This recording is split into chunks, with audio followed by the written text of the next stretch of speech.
I spent 30 years of my life to become a professional violinist, but could have done it in 10 years if I knew these 7 secrets. I had to read more than 800 books to uncover these, and today I will reveal every single one of them, and exactly how you can apply them.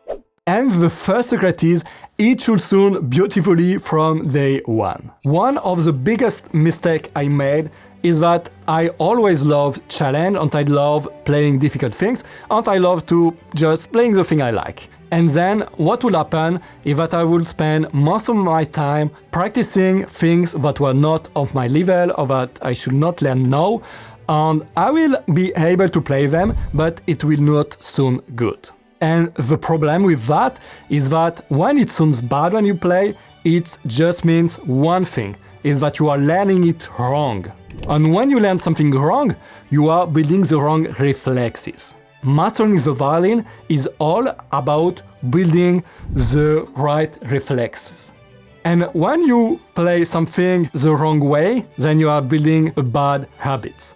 And the problem with that is that it's later very hard to correct. When I was 17, I started studying the violin full-time. And the thing I struggled most is that basically I had to start again from the beginning because everything I was doing was wrong. And I see that a lot for most adult beginners. Like, for example, one of my students, Andrea, she came to me after 10 years studying in a music school. And actually she had 1 hour lesson every week, she was practicing 30 minutes every day, but after 10 years it was still not sounding good. Her bow was trembling when she played, she could not find the right note, and we had to start again from level 1 of my violin academy.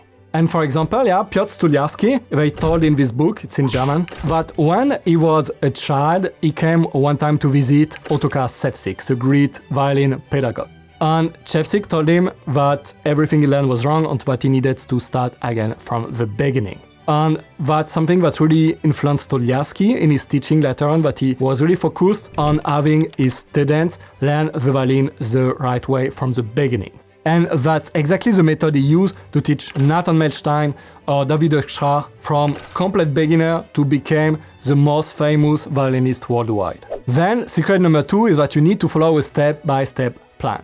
When I remember the time where I started learning viola, my teacher was not so good. And what we will always do is that he will just give me some random pieces. Then he will say me, practice before next time. I will do that. The next time I will come. Then he will tell me, play me what you practice. I will do that. He will say, it's okay. What is the next thing you practice? I will say, okay, play it. I will play it. He will say, okay. This was the biggest waste of time I ever had. In the opposite, my teacher, Jean Lehner, was really the best teacher I ever had. And he really had some plan. Every one of the students will go through the same step-by-step plan, and after you go through it, you will play like 10 times better than before.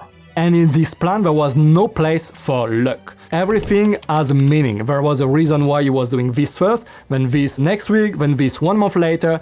Everything was planned, and because of that, I make amazing progress. And that's a big problem I see by adults. I teach myself hundreds of adults, and always what I see when they come to me is that before they learn a little bit of this, a little bit of that, and of course it was not working. Or very often they had some teacher that you lose some children book with pieces, like for example the Suzuki book or something like that, but that's not a plan. Those are just pieces. A plan for me is really something that should take you from complete beginner or where you are right now to the level you want in the most step-by-step systematized way possible. To better understand what I mean, let me show you actually what I do, for example, with my student in the Violin Academy for the first level. The beginning is just easy. It's like just having the right posture, learn to tune the violin, basic. Then the next week, they learn to hold the bow the right way, because it's very hard to change later. And then to develop a beautiful sound. But first we learn only the bow with the goal first to have a beautiful sound with the bow. When it's done, we go to the next week where we learn first only the first and second finger on only the D string. Not every string directly, not every fourth finger directly, only first and second finger, so that they can really train first to play those two notes systematically with the right pitch. Then we learned one of the first songs, and these two we just not play it again, but really learn how to practice it in 7 steps so that you can really master it and that it sounds beautifully in the end. Then we go with the third finger, on the on. And when you start studying every one of the biggest violin teachers in history, what you really understand is that every one of them has a real step-by-step plan. By the way, if you want to learn more about how to play the violin beautifully as an adult beginner, you will find a free masterclass on my website here. You just need to register so that we create for you a free account. Then, secret number 3 is that you need to practice 50% of your time technique. I know most people think, oh no, I don't do that, I hate technique. So first, please, what I have to say. Really, when I remember all those 30 years, I can tell you the time where I make most progress was the time where I was doing the most techniques. Actually, it was the years I worked with Jean Lehner in Paris. And today, I looked again at what I was practicing with him in this time. And when I look at it, it's like crazy.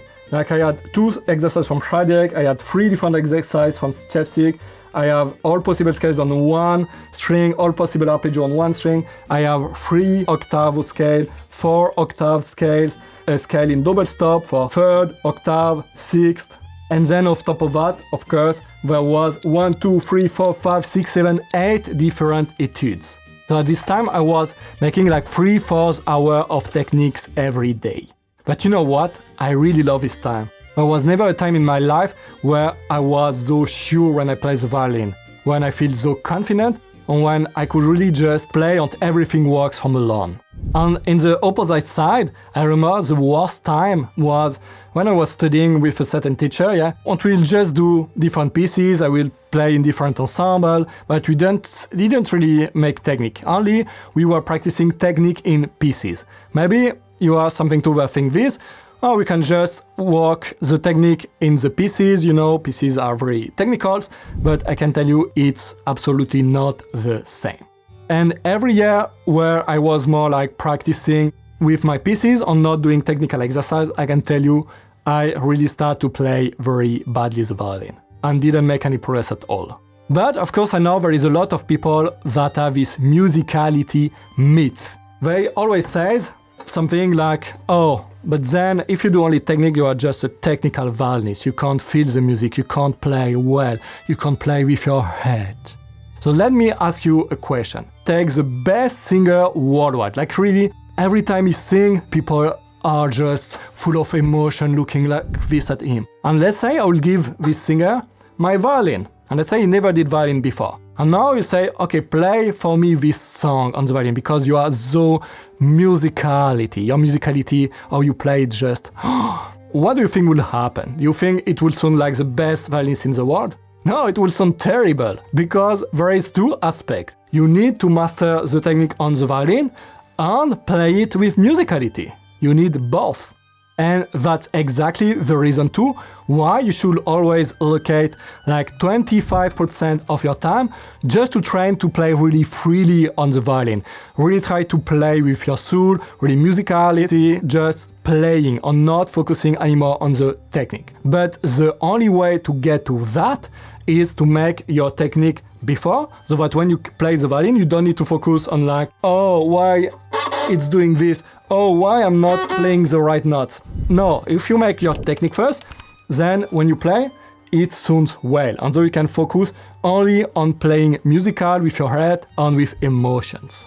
And because I have studied how most of the best violinists worldwide learn the violin, I can tell you that's exactly what they did when they learned the violin. 50% of more of their time was making technique. But here comes secret number 4. Practicing is not enough. You need to know how to practice. My goal as a student, it was I just want to practice as much as I can. And every day I was so sad because I could never practice as much as I want. Because like after 4 hours, 4.5 hours, I will be so tired. And with practicing, I mean like really practicing alone, not playing in ensemble, those kind of things. And interestingly, when I was doing my research, one thing very interesting that was in this book about Galamian. Galamian had a summer school where every summer all his students will come for a few months, and they have like a very strict plan. And the plan was that from 8 to 12 o'clock, they will practice the violin. Then they will eat, then they will go outside, play ping pong, go walking, anything. And then first in the evening, they will practice again for 1 hour. So now you think it makes 5 hours. Actually, it's even less because Galamian had the rule, the 50-10 rule, that you practice for 50 minutes, then rest for 10 minutes. So actually, those 5 hours were only 4 hours and 10 minutes. Oh, and by the way, he was one of the best teachers of the 20th century, and the teacher of Itzhak Perlman. And Perlman itself practiced only 3 hours a day, by the way. In my own experience as teacher, to what I saw a lot, is that some of the students who practiced the more were the one who were the most struggling. Why? Because very often they were just beginners, so they didn't know what they could practice for 3 hours a day because they were just starting, and still they wanted to practice right away 2-3 hours a day, and then they just practice I don't know what, and then they would just struggle because they would learn everything wrong. On the opposite side, I ask my students to practice minimum 15 minutes per day. And a lot of my students practice only that, 15 minutes every day. And every time they are really amazed how much progress they made practicing only 15 minutes every day. Because it's not about how much you practice, it's about how well you practice. And that brings us to secret number 5, practice thoroughly but don't stay stuck. A big problem I had when practicing is that sometimes I would practice too superficially, I will do just a lot of stuff I want to do, and some of the time it will be the opposite. I will be I want to master this thing, I will need to master it now, and then I will stay stuck on the same thing for 1 hour, repeating the same thing, and it will not improve. Actually, I will have this feeling it's becoming worse. And that's the reason, later on, I created the 15-minute rule for my students. The goal is that you should really focus on only one thing in 15 minutes. Maybe you will practice a scale, maybe you will practice only your tune on open strings, or maybe you will practice one piece, but not the whole piece, just 4 bars of it, or 8 bars of it, but very step by step, only one thing. And why 15 minutes? Because what I always saw is that when someone practices one thing for 5 minutes or 10 minutes, it's always too superficial, and because of that, they don't really make any progress. On the opposite side, what I see a lot, that's when sometimes someone practices something for 30 minutes, 1 hour, they are just being stuck and they don't make any progress. Because it's way more effective every 15 minutes to focus on one thing and then to change to another thing, so that in the end you can repeat all those things every day. And what I mean by that is that it's way better to practice 15 minutes a day than to practice 4 hours every Sunday, but then in the week doing nothing. And that's because of how the memory works. One of my mentors, Günther Karsten, is a memory world champion. And there is something very interesting he's teaching, that's the principle that when you learn something, it's go in your memory, but then it start to disappear. And there is certain point in time when you need to repeat what you learn so that it really stay long time here. And those intervals are after 2 hours, 1 day, 1 week, 6 months. And the problem is that if you miss one of those time points, you start really forgetting what you learn and it's becoming very hard to remember it, and then you will need to relearn it. So now the problem is that we are not gonna practice every 2 hours. It's quite difficult. So what happens is that at best we can practice every day.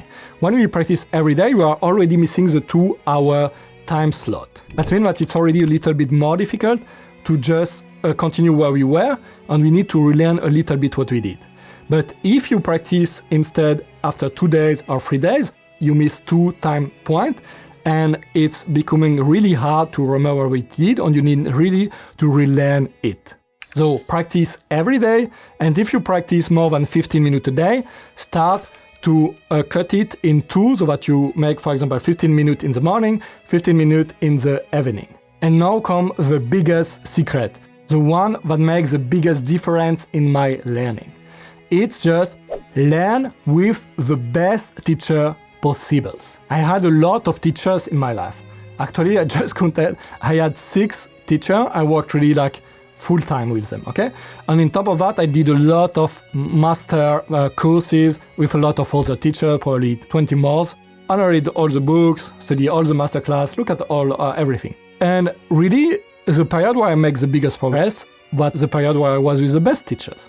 And it's not like I was making like 20% more progress than with the worst teacher. No, nothing like that.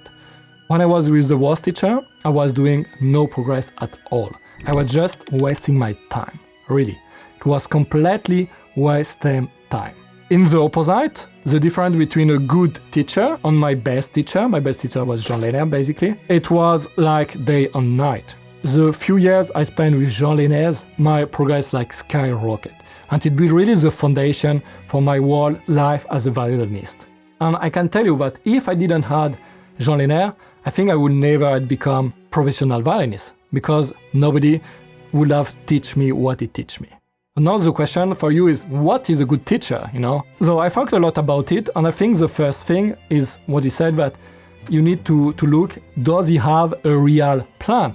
When you go to him, like, he's following some real plan, or it's just like, play me what you want, you know, do the thing, okay, let's do that, okay, see you next time. And by the way, from my experience, the teacher was the nicest, like always doing, only saying nice things, all those kind of things, they was often the worst, okay? It doesn't mean that your teacher should be an asshole, okay? It's not good either. What I mean is that he need to tell you the truth. A good teacher is someone telling you the truth. And at the same time, a good teacher is someone that really believe in you, that really want to help you achieve your dream. If your teacher think like, you are too old, you will not learn it anyway, or yeah, it's good, but she will never play it well, then you are in the wrong place. A good teacher is someone that will really focus on you learning to play the violin beautifully from the start. If it's someone just saying, oh yeah, okay, it sounds really bad, but one day it will sound good. This is really bad, okay? Actually, that's what my teacher Jean Lehner, when I asked him, what is the most important things to learn the violin? He told me, it's to learn to play the violin beautifully from the start. So that means, if you play, it sounds awful, and your teacher just say you, it will sound later on better, it's the wrong teacher. And the next point is that he should be able to exactly explain you what to do to improve or correct something you are doing. So let's say you can never find the right notes, okay? So you should be able to find what is that, adapt the plan for you, give you specific exercise, or tell you which method you need to use, okay? But it should have something to give you that you can apply, so that after a few weeks, 1 month, you really feel a big improvement on this point. And of course, when you are beginning, it's difficult to see if someone has this, and that's the reason. One thing I think is really important, and that's what I did, is just to look at the track record of the teacher. For example, when I start working with Jean Lehner, it was no luck. Before that, I look at every teacher there was, and Jean Lehner was the most famous violin teacher in France. And I'm French, by the way, because I was still living in France at this time, not I'm in Germany. And basically, in every orchestra in France, there was a few professional violinists that learned the violin with Jean Lehner. And his students won most of the competition they were in France. Actually, when I started working with him, he was already quite old. He was 65, I think. And I already teach so much professional violinists. And that's going to the next thing too. Your teacher needs to have experience with your age and your level. That's a big mistake I see a lot of people do. There are, for example, a lot of teachers that are really amazing for people who are studying the violin professionally. That means they are already at this level. For those people, they are very good, but for people who are starting the violin, they just have no plan, they have no idea because they never teach beginners, and so it just doesn't work. And it's the same with age. I see a lot of adult beginners that are learning with a teacher specialized for children. The teacher has like 60 children, and then this 1 or 2 adults, and then what do you think happened? Yeah, of course, the teacher will use the same program from the children for the adults. But the problem is that most of those programs for children were written for children aged 3 to 5. And the truth is that you can't learn the violin when you are an adult like when you are a 3-5-year-old child. It's just completely different.